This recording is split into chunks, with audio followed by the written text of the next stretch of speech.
ఇటీవల తరచూ దేశవ్యాప్తంగా పలు ప్రాంతాల్లో బాంబ్ బ్లాస్ట్ ఘటనలు తీవ్ర కలకలం రేపుతున్నాయి. తాజాగా హైదరాబాద్లోని హయాత్ నగర్ పోలీస్ స్టేషన్ ఆవరణలో శుక్రవారం ఉదయం బాంబ్ బ్లాస్ట్ చోటు చేసుకుంది.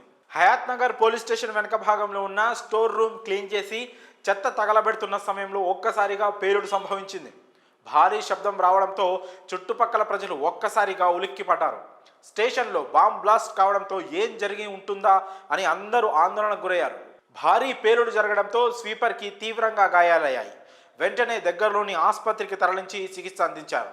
ప్రస్తుతం స్వీపర్ పరిస్థితి విషమంగా ఉన్నట్లు తెలుస్తోంది. అయితే స్టేషన్ వెనుక భాగంలో ఉన్న స్టోర్ రూమ్లో ఇటీవల కాలంలో సీజ్ చేసిన జిలెటిన్ స్టిక్స్ పేలడంతోనే ఈ ఘటన జరిగి ఉండొచ్చని అనుమానాలు వ్యక్తమవుతున్నాయి. కాగా పోలీస్ స్టేషన్ పరిధిలో జరిగిన పేలుడు విషయాన్ని పోలీసులు గోప్యంగా ఉంచుతున్నట్లు వార్తలు వస్తున్నాయి. అయితే ఈ పేలుడు ఘటనలో ఎలాంటి ప్రాణ నష్టం జరగకపోవడంతో పోలీసులు ఊపిరి పీల్చుకున్నారు. పేలుడికి గల కారణాలను పోలీసులు ఇంటర్నల్గా విచారణ చేస్తున్నట్లు సమాచారం. ఈ ఘటనకు సంబంధించిన పూర్తి వివరాలు ఇంకా తెలియాల్సి ఉంది. ఇదిలా ఉంటే గత కొంతకాలంగా హైదరాబాద్లో తరచూ బాంబు పేలుళ్ల ఘటనలు ప్రజలను భయాందోళనకు గురి చేస్తున్నాయి.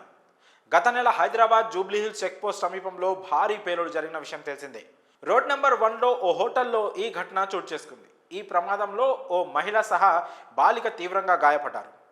ఏసీ కంప్రెషర్ పేలడంతో భారీ పేలుడు సంభవించినట్లు ప్రాథమికంగా గుర్తించారు.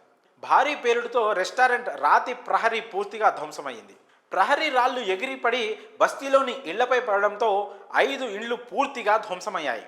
ఓ మహిళ మరో బాలికకు తీవ్ర గాయాలయ్యాయి. అలాగే హైదరాబాద్ శివారులోని మైలార్దేవ్పల్లి పోలీస్ స్టేషన్ పరిధిలోని లక్ష్మీగూడ రోడ్డులో గల ప్రజాపతి శ్రీ శ్రీ శ్రీ యాదే మాత ఆలయం సమీపంలో ఓ పేలుడు జరిగింది. ఆలయ ఆవరణంలో పూజారి పేవ్మెంట్పై చెట్లను తొలగిస్తున్న సమయంలో ఈ పేలుడు చోటు చేసుకుంది.